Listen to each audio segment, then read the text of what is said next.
ضلع شیخوپورہ میں دریائے راوی کے کنارے آباد بھککنوال گاؤں کی زمین بتدریج دریا برد ہو رہی ہے۔ بارشوں کے موسم میں دریا میں پانی کی سطح بلند ہونے سے اس سلسلے میں تیزی آتی ہے۔ یہاں کی ایک رہائشی شہناز بتاتی ہیں کہ اس وقت دریا کے جس کنارے پر وہ موجود ہیں یہ کبھی ان کے گھر کا آنگن ہوتا تھا اور دریا کا جو حصہ ابھی پانی سے بھرا ہے وہ ان کی زرعی زمین کا رقبہ تھا۔ جب میری شادی ہوئی تو دریا دور ہی تھا، بعد میں ہی دریا آگے آنا شروع ہوا۔ ہمارا گھر ادھر تک تھا جہاں لہریں اٹھ رہی ہیں۔ بڑی پریشانی ہے، رات کو نیند نہیں آتی، ڈر لگتا ہے، ٹینشن بڑی ہوتی ہے۔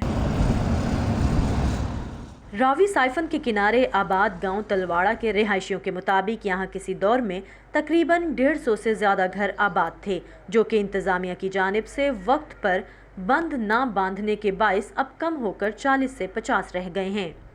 مکان تھے نا وہ ہم نے ایک جگہ سے اٹھائے ہیں، دوسری جگہ لے گئے، دوسری جگہ اٹھائے ہیں، تیسری جگہ، ایسے ہی جو ہے نا ہم پیچھے ہوتے گئے۔ یہ ہماری جدی پشتی زمینیں ہیں، یہ قبضہ نہیں ہے۔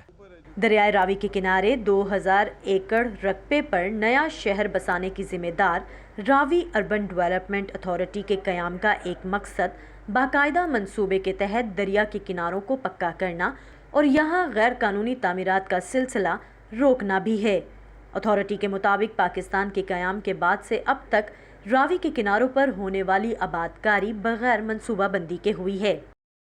یہاں پہ ہمارے پاس شادرہ کے ساتھ لے کر پھر آپ نیچے آتے جائیں تو جو آپ کو لاہور ملتان روڈ کی طرف اور پھر راوی برج کے ساتھ یہاں پہ جو بھی آپ ڈیولپمنٹ دیکھ رہی ہیں، یہ ساری کی ساری ڈیولپمنٹ جو ہے اس وقت خطرے میں ہے۔ 2-2.5 لاکھ کیوسیک کا بھی فلڈ آتا ہے تو میرے خیال میں سارا ایریا جو ہے اس سے تباہ ہو سکتا ہے۔ سائفن سے تھوڑا سا نیچے ہمارا شروع ہو رہا ہے روڈا کا ایریا، 30 to 40% اس کا جو ایریا ہے وہ فلڈ پلین کا حصہ ہے، تو اس لیے یہاں پہ آبادی انلیس یہ میٹیگیشن میجرز ہو جائیں وہاں بھی بہت ڈینجرس ہے۔ دریائے راوی میں تاحال سیلاب کا خطرہ نہیں، لیکن ماہرین کے مطابق سیلاب کی تاریخ مد نظر رکھنا بھی ضروری ہے۔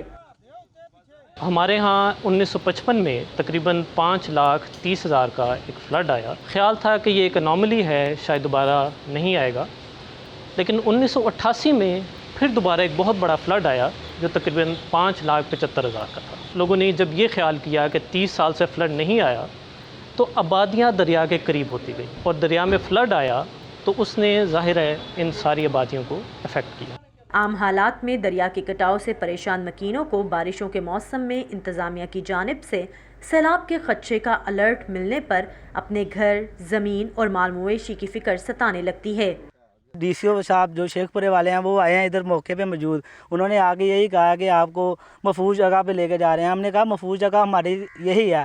راوی اربن ڈیولپمنٹ اتھارٹی دریا کے قریب بسنے والی ایسی آبادیوں کو دائرہ کار میں لانے کا منصوبہ رکھتا ہے۔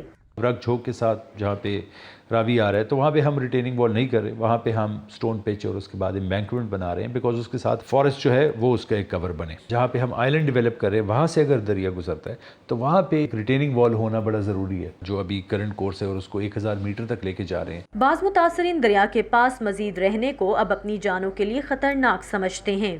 کوئی آئے خریدے ہمارا رقبہ تاکہ ہم کہیں اور گھر لیں اور اپنے بچوں کے ساتھ وہاں رہیں۔ حکومت نہ ریٹ دے رہی ہے، باہر کے علاقوں میں گھر اتنے مہنگے ہیں، اگر یہ حکومت کو دے بھی دیں تو باہر ایک گھر تک نہیں لے سکتے۔ ڈر لگتا ہے، جب رات کو زمین کے کسی ٹکڑے کے دریا برد ہونے کی آواز آتی ہے تو نیند نہیں آتی۔ راوی اربن ڈیولپمنٹ اتھارٹی کو امید ہے کہ وہ پانی کے قدرتی بہاؤ اور قدرتی تباہی کو ڈیمز، بیراجز اور بچاؤ کے دیگر اقدامات کے ذریعے نہ صرف بہت حد تک کم کر سکیں گے بلکہ بارش کے دنوں میں آنے والے پانی کو جمع بھی کریں گے، لیکن یہ ایک طویل مدتی منصوبہ ہے جس سے مکمل ہونے میں کم از کم 5 سال کا عرصہ درکار ہے۔ Saman Khan, voice of America, Lahore.